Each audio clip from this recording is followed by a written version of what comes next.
Hey, welcome back to another episode of Miami Cyber Stories, where we spot innovators shaping the future of the city's tech, business, and digital landscape. I'm your host, Matt Mulcahy, founder and CEO of Miami Cyber. Today, I'm excited to sit down with someone doing incredibly important work at the intersection of AI, business operations, and human empowerment. Our guest is Monique Salomon, founder and CEO of Almaoperations.ai, a company dedicated to helping non-technical teams adopt AI confidently, responsibly, and successfully. Hey, Mo. Hi, Matt. I had to get that out of the way. So, quick background, Monique and I met. She was the teacher of the first phase of the Miami AI School, highly recommended. We had Tad on a couple episodes ago. He was the second and third phase teacher, so we're rounding out kind of the whole educational leadership of the AI School in this episode. So, Mo, you own a business, that's why you're on here. We're talking to founders and people that have started business, so let's talk from the beginning. Why? Yeah, thanks so much for having me. No problem. Why is a great question. Why does anybody start a business?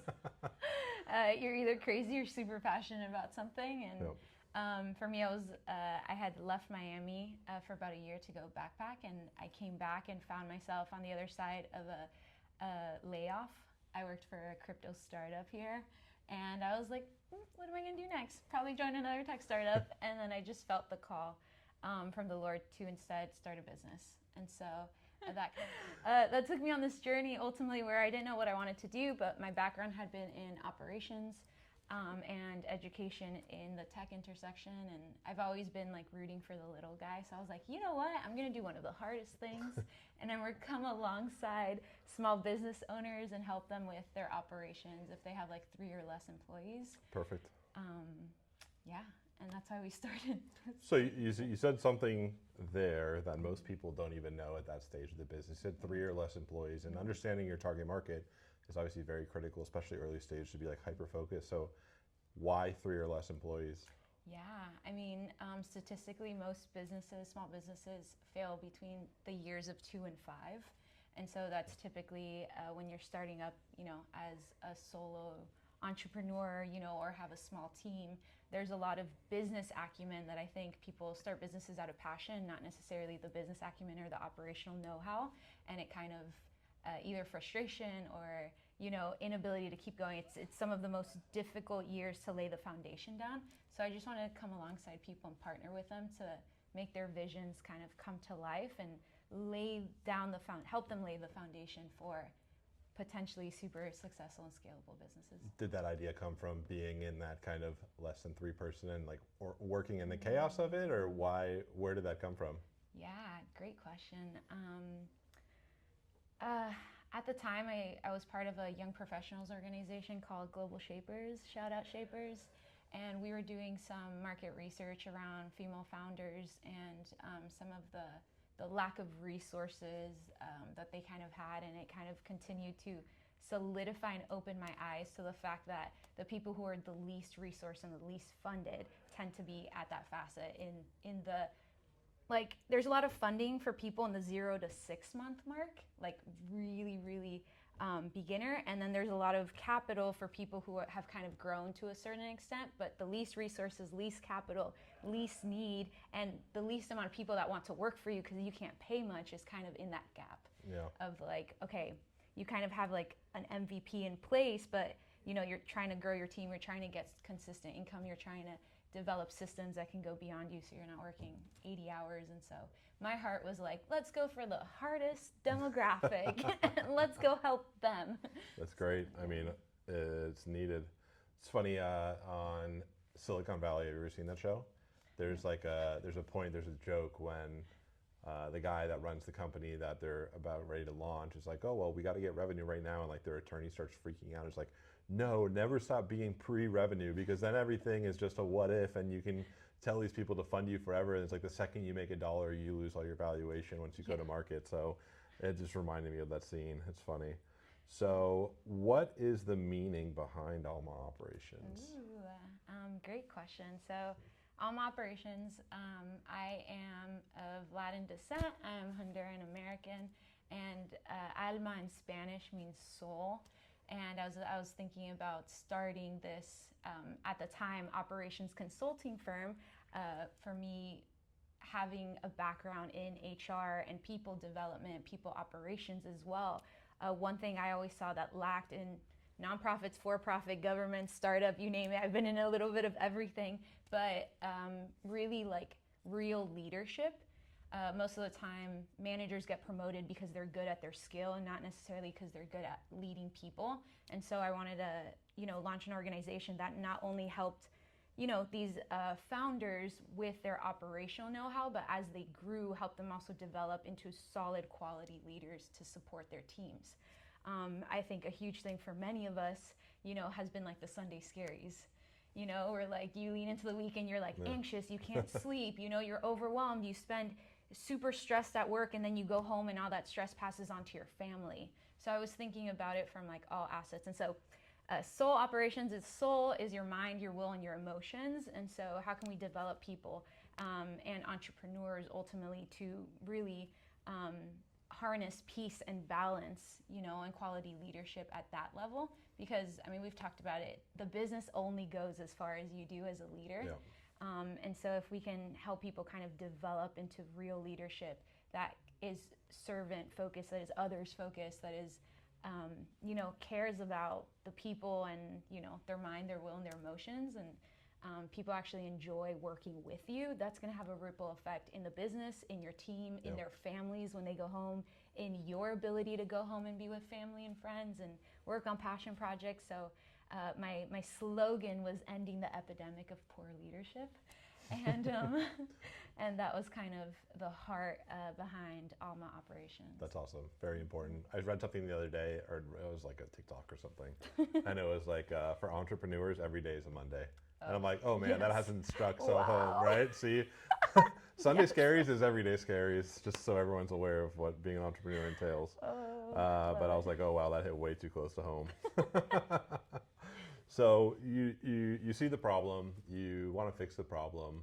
Were there unexpected challenges when you started the business, and what was something that you didn't foresee that kind of blindsided you? Yeah, 100%.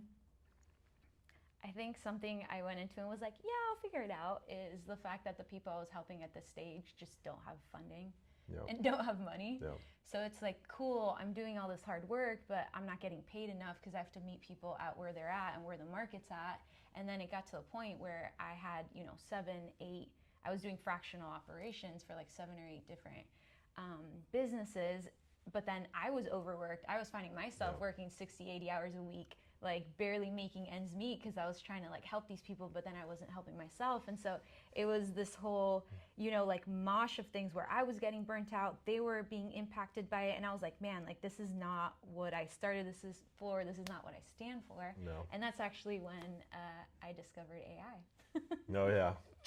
So what a segment that is there. So obviously, I said something on the episode is that AI is kind of shockingly not technical when like to get the value from it. Obviously there are very technical aspects of it, but the space you're in really educating the people that aren't, let's say, as enthusiastic. How do you navigate that and parse the maybe hesitancy, or are you even still seeing hesitancy now with people? Are they kind of aligned to, yes, there's value to be had here? Do you still find that people are kind of holding out? Yeah, great question. Let me kind of like close the gap from like operations into AI real quick, and then happy to answer that. When I felt like I was overworked and underpaid, I was trying to look for solutions as a solopreneur myself. I couldn't hire help. I was finding myself in the same place that all of the people I was trying to help were at, and that's when I did a workshop actually with Purple Horizons. Okay, nice. Your friends of Purple Horizons. This was March 2024. So ChatGPT had just launched. We were in the early stages, and they did a workshop and they exposed me to Make.com, which is an automation tool. I had known about Zapier for ages, but the way they exposed it was through the lens of AI. And I sat in that workshop and I was like, I don't know what this is, but this is the future. Like, this is the answer. And so I started just learning AI for myself. I went onto YouTube, thousands of hours. But wait, as a non-technical person, the only thing I found online was technical videos, technical know-how. And I'm like, what? How am I supposed to figure this out? So it was a lot of like trial and error and testing and incorporating into my operations consulting firm, and then incorporating it into my clients. Right. And that's kind of what helped like bridge the gap there. And a little bit more background, I was also an educator and a classroom teacher for 6 years. Have always kind of been in tech spaces, was an early Emerge Americas employee for our local Miamians here. And so I've kind of always been at this intersection of education, operations, and technology. And the door opened slowly after that to partner with Miami-Dade College. And they were like, hey, you do AI and you do it specifically for business operations. This is a need. Do you want to come teach small business owners how to do it? Awesome. And I was like, yeah, why not? Let me bridge all my like passions together. And so I've been doing this for 2 years now. Next month is going to be a little 2 years since that whole journey started. But to answer your question, what I'm seeing now, even 2 years later, is yes, there's still so much fear and hesitancy. Yeah. And what I'm seeing is people just don't know how to take the next step. Yeah. Because, you know, when you hear about AI, it's all these technical terms. You're just getting all these technical terms thrown at you, and people who are in different generations or different technical capacities, you know, some people struggle to like, you know, compare two tabs like side by side or even remember their password. So we're talking about technical levels at like a vast variety of levels. And so I think people just need somebody to hold their hand and take them to one step forward. Not a million steps ahead, but just like what is the next step they can take, and showing them how like, hey, AI doesn't need to be scary. I know there's a lot of fear around it, but this is how you can incorporate it in a simple and easy way. It's daunting. You know, what I encounter a lot are owners that might say like, we don't use AI. It's like, yes, you do. Your staff are using it on their phone. So you're already past the lexicon in terms of not using it. So, I mean, the longer you wait to catch up and really put a strategy together, then it's just going to hurt even more. Absolutely. So you pivot into this world where AI is a core factor in delivering services. You know, obviously that has to play an impact in your go-to-market strategy and how you deliver services and the value you're adding. Was there a moment where you were kind of like vindicated, or was there like a specific client that saw the value in it and kind of reinforced your go-to-market strategy? Great question. I mean, I would say I feel that for like all of our clients. Yeah. There's some potential partnerships in the work that Awesome. I think are really going to solidify that. But I'll just say this, like since then I've had exposure to Miami-Dade College. I taught one of the first like AI classes there through the Idea Center, which I really appreciate them, you know, believing in me, giving me a shot, and opening the doors for this. That was in partnership with Commissioner Eileen Higgins, who's now mayor of the city of Miami. Yep. So it was like a huge opportunity. She believed in and still does mom and pop shops and you know, small businesses getting that education. Emerge Americas, full circle with Emerge Americas. I was one of their first employees 13 years ago. That's pretty wild. And now we partnered to launch AI School, and I get the honor alongside Tad to, you know, lead phase one, which is, you mentioned how we met. And I mean, there's just been exposure to a lot of different opportunities. I can't share much now, but hopefully next time I'll be able to share more. So let's talk about the community in Miami that has definitely, I've ingratiated myself in more so now, starting a business down here. But how has community played a role in your business success, and what do you think is the most important part of fostering a community? Wow. My heart. I think entrepreneurship is such a lonely journey. And it feels lonely, but when you really get down to it and start talking to other people, you start realizing, oh, I'm not the only one. Like there's other people seeing this, experiencing this. There's people ahead of you, behind you. And as an educator, you know, I believe in communal learning. I think some of my favorite moments in class is when somebody shares their own experience with a tool or something, and the rest of the class like receives value from it, or even I'm learning because there's so much I don't know about this space. And so I think in terms of like knowledge transfer and learning opportunities, community is huge. I think also just like that emotional side of like not feeling alone, because resiliency is required, and to have people that understand what you're going through and you can kind of navigate mental, emotional, and the technical elements of it too, and have people you trust to be like, hey, I failed. I failed. I No messed failure. up. I say this. Oh, you I do. say this almost every single Success or learn. success or learn.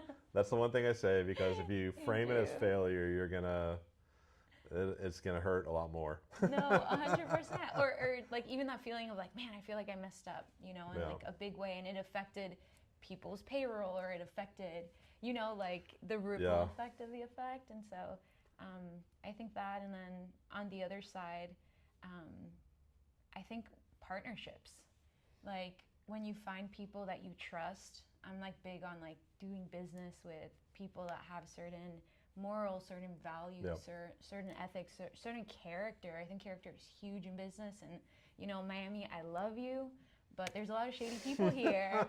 If we're being real. Yeah, and so that's for it's sure. like, who can you trust, especially when your reputation's on the line? Yep. And how can we do something? There's this like phrase that says, if you want to go fast, go alone. If you want to go far, go together. And so I'm just a big proponent of just community, and we can do more together. Yeah, no one knows everything, right? So it's like 100%. at some point you're going to need to augment and bring in outsiders and the skill sets that they have to compound the value that you're already providing. Absolutely. And I've got partners galore on the cybersecurity side, and there's no way I could do what I do alone. Yeah. And the humility to like see that and know Yeah. that, yeah, we're stronger together. What does success look like? Ooh, great question. Oh my gosh, there's so many definitions. I think everyone has their own Exactly. definition of success. So I guess for me, what success looks like is I kind of have this like roadmap in mind of helping small business owners kind of target these 3 areas of freedom. And the first one is time freedom. And so really leveraging AI and automations to help people get their time back, because I feel like once you get your time back, then you can invest in things you're passionate about that bring more creativity and bring more innovation. And then with that, right, the next facet is kind of like this like money freedom. Okay, so with more time, you should, as a leader, be focusing on more needle-moving activities and tasks that generate growth. And so once growth is possible, then you can hire people, right? There's economic mobility happening in the ecosystem. You're making more, your family is benefiting from that, your employees are benefiting from that, your clients have more quality. And then once you have like time and money, like what do you do with that opportunity? And so for me, that last piece is kind of like this deeper like spiritual freedom, right? Like what is your purpose? What is your true calling? Like what do you do with creativity, with time, with ability? How do you give back? Right. Because I think that's such a big part of entrepreneurship too, giving back, serving the younger community, helping others up along the journey. And so that's kind of like the game plan for us. So success for me would be building That's super awesome. solid leaders that can kind of have this triangle of working really hard, playing really hard, and giving back as well. Yeah, I mean, there's not much more to life than that. Yeah. So I want to talk about the curriculum at the Miami AI School, because I know some people that signed up for it again after we did it. And obviously the curriculum that you did is not the same that your curriculum you're doing now, because everything changes so quickly. What are the things that are fading and what are the things that are sticking with what you're teaching, in terms of what was kind of trendy and has kind of faded, and what is really producing solid outcomes? Yeah. Wow, great question.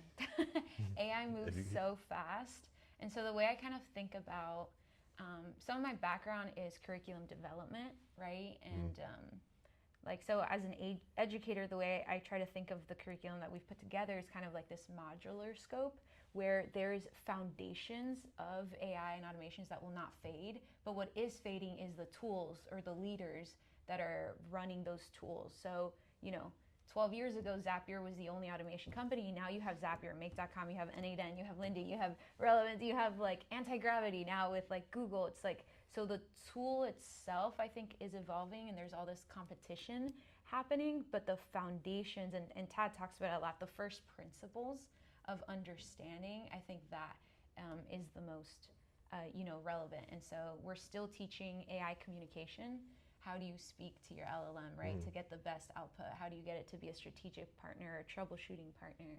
How do you kind of see AI as employees now that agents is a big deal and custom GPTs, right? How do you kind of see that as employees? And the tool might vary, but the foundational understanding of being a leader who delegates and being a leader who communicates expectations properly, that's going to stay the same in terms of like agents. And then you can keep going as you go up the like technical ladder.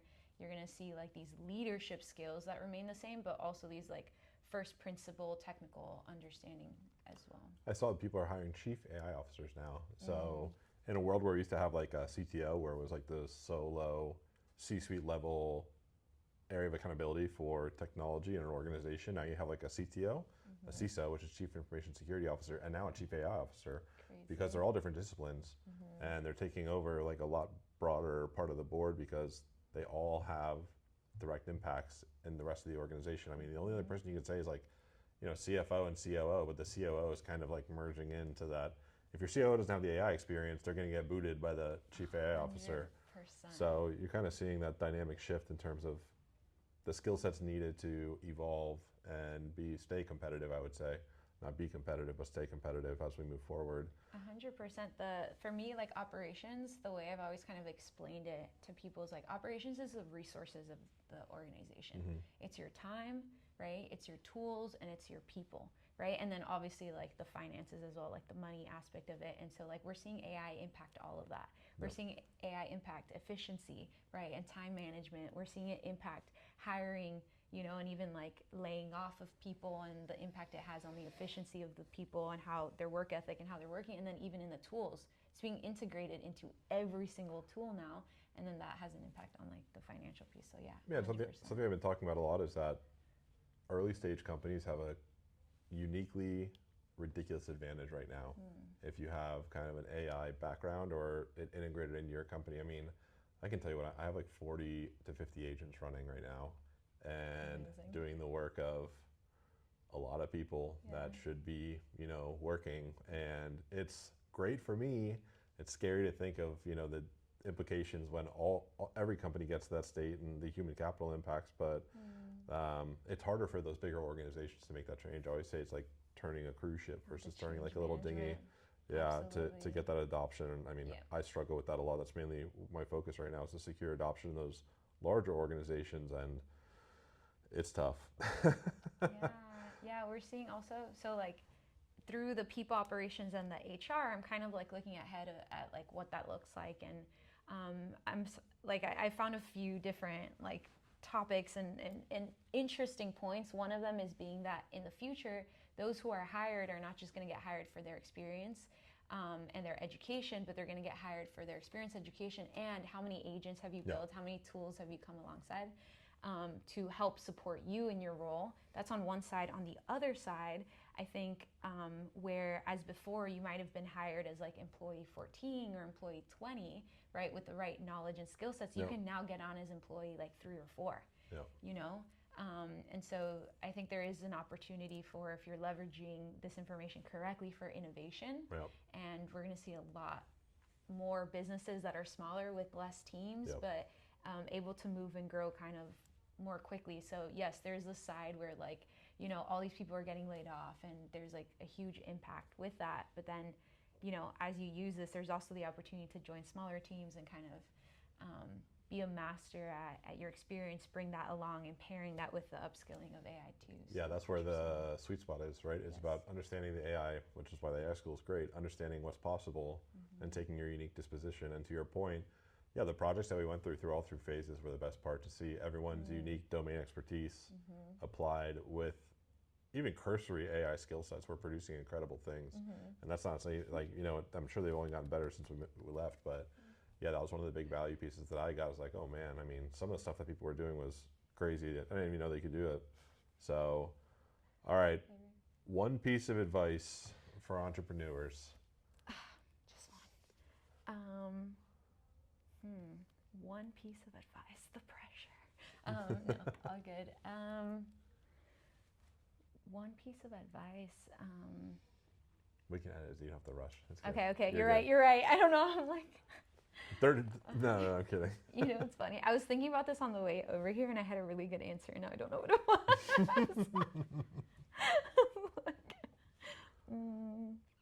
Yeah. Okay. Hold on. Let me just verbally process this You're because good. I was gonna go with like resiliency, but I don't think that's a piece of advice as much as like, you know, like an inner characteristic that's like formed. Dang, I had a good one. Lord, what was it? One piece of advice for entrepreneurs. What would I tell? What would I tell me a couple years ago? Oh, I guess I'll go on the business only goes as far as you do side. Yeah, tell 'em. Okay, yeah, I'm gonna tell the people. Yeah, I think one of like my biggest learning lessons in all of this is really that your business, you know, as a leader is only going to go as far as you do. And so that applies across the board. That applies with your growth. That applies with your fears. That applies with your education. That applies with your community, your network, and even your net worth and resources. And nowadays, there's like just no excuses. Like if you want to do something, you can do it. Yep. Like more and more, we're seeing like the digital divide grow. Like there's a technical digital divide or like a technology digital divide, but there's also like an even greater AI digital divide. But I think you mentioned one of your previous like episodes that like it's never been easier to get into technology and adopt it for innovation. And so That's it. That's great. So Monique, it's been incredible having you. How can people find you? What's the best way to get in touch? thanks for having me, Matt. No problem. It's been an honor. Of course. So I was happy to attend your excited. classes, and it helped me a ton, so this is the least I can do. You were an incredible addition to our class. I'm a pain in the too. ass, I know I am. You don't have to tell me. No. I love the questions. You know, let me tell you about Matt real quick. Matt is the student that says out loud what everybody's thinking and nobody wants to say. So you helped the class and the class dynamic so much. In terms of finding me, you can find us on our website at Almaoperations.ai. That's also our Instagram handle, Almaoperations.ai. Or you can reach us by email at hello@almaoperations.ai. Great, Mo. Thanks so much for coming on. That's episode 12 of Miami Cyber Stories. We're getting through these. We're cranking them out. And until next time, we'll see everyone later. Bye.